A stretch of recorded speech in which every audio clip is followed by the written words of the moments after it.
வணக்கம். இது நேரடி பார்வை.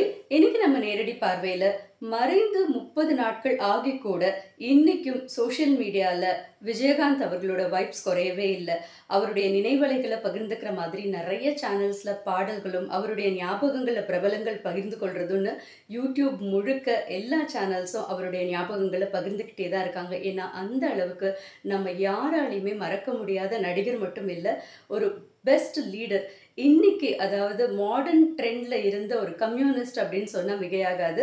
அப்படிப்பட்ட விஜயகாந்த் அவர்களை பத்தி தெரியாத விஷயங்கள் அப்படின்னே ஏற்கனவே நிறைய வீடியோஸ் போட்டிருக்காங்க. ஆனாலும் கூட எம்எல்ஏ விஜயகாந்த் அவர்களே எல்லாருக்கும் தெரியும். எம்ஃபில் விஜயகாந்த் அவர்களை யாருக்கெல்லாம் தெரியும்? அது தெரிஞ்சுக்கணும் அப்படின்னா வீடியோவை ஸ்கிப் பண்ணாம பாருங்க. நம்ம இந்த வீடியோல கேப்டனை பத்தி அதிகமா பகிரப்படாத ஒரு சுவாரஸ்யமான விஷயத்தை பத்தி பார்க்க போறோம். எம்எல்ஏ கேப்டன் எம்ஃபில் விஜயகாந்த், இந்த ரெண்டுத்துக்குமான தொடர்பு என்ன அப்படிங்கிறது.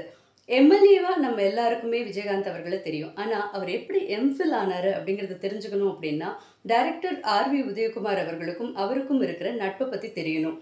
ஆர்.வி. உதயகுமார் அவர்கள் வளர்ந்து வர காலகட்டத்துல பாத்தீங்கன்னா நிறைய படங்கள் அதிகமா பண்ணல. இன்னும் சொல்ல போனா உதவி இயக்குனராக தான் இருக்காரு. அந்த நேரத்துல விஜயகாந்த் அவர்களோட பெரிய நட்பெல்லாம் ஒன்றும் தொடங்கல.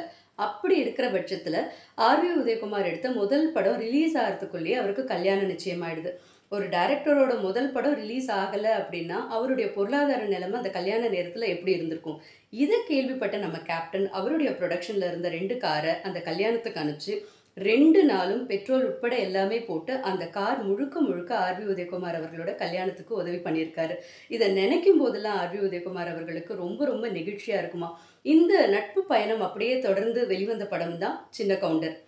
சின்ன கவுண்டர் படத்தையோ இல்ல அதோட டைலாக்கையோ ரசிகர்கள் மட்டும் இல்லை, யாராலையுமே மறக்க முடியாது. அந்த அளவுக்கு ஒரு பிரேக் த்ரூ மூவின்னு சொல்லலாம். ஏன்னா ரெகுலராகவே ஒரு போலீஸாவே பார்த்து இல்லை ஒரு பயங்கரமான ஆக்ஷன் மூவியாவே விஜயகாந்த் அவர்கள் கொடுத்துக்கிட்டு இருக்கும்போது ஒரு கிராமத்து பின்னணியில ஒரு கிராமத்தோட லீடரா சின்ன கவுண்டரா அவர் வலம் வரும்போது ஒரு வித்தியாசமான கேரக்டரை நம்ம பண்ண போறோம் அப்படின்னு விஜயகாந்த் அவர்களுக்கே தெரியாது. அதுக்கப்புறமா அந்த டைலாக்ஸ் ஒன்னொன்னும் கேட்கும்போது அவர் ரொம்ப அது ஈர்க்கப்பட்டு தன்னைத்தானே அவர் யோசிக்கிற மாதிரி, ஒரு தலைவன் எப்படி இருக்கணும்னு யோசிக்கிற மாதிரி அந்த படத்தோட வசனங்கள் அமைஞ்சதுனால சின்ன கவுண்டர் படத்தை ஆராய்ச்சி பண்ணி அந்த படத்துக்கு அவர் எம்ஃபில் பட்டமும் வாங்குறாரு. ஒருவேளை இந்த படத்தோட தலைமை பண்பு இவரை ரொம்ப இன்ஃப்ளூயன்ஸ் பண்ணதுனால தான் எம்எல்ஏ ஆகணும்னு நினைச்சிருப்பாரோ என்னவோ. இந்த கண்டென்ட்டை பத்தி நீங்க என்ன நினைக்கிறீங்க? விஜயகாந்த் அவர்கள் பிறக்கும் போதே தலைவரா பிறந்தாரா, இல்ல இந்த மாதிரி படங்கள் பண்ணி பண்ணி அவருக்கு தலைமை பண்பு வந்ததா அப்படிங்கிறத கமெண்ட் பாக்ஸ்ல கமெண்ட் பண்ணுங்க. நீங்க விஜயகாந்த் அவர்களோட தீவிர ரசிகரா இருந்தா கண்டிப்பா வீடியோக்கு ஒரு லைக் பண்ணுங்க. யாருக்கெல்லாம் இந்த இன்ஃபர்மேஷனை ஷேர் பண்ணணும்னு நினைக்கிறீங்களோ அவங்களுக்கு இந்த வீடியோவை ஷேர் பண்ணுங்க.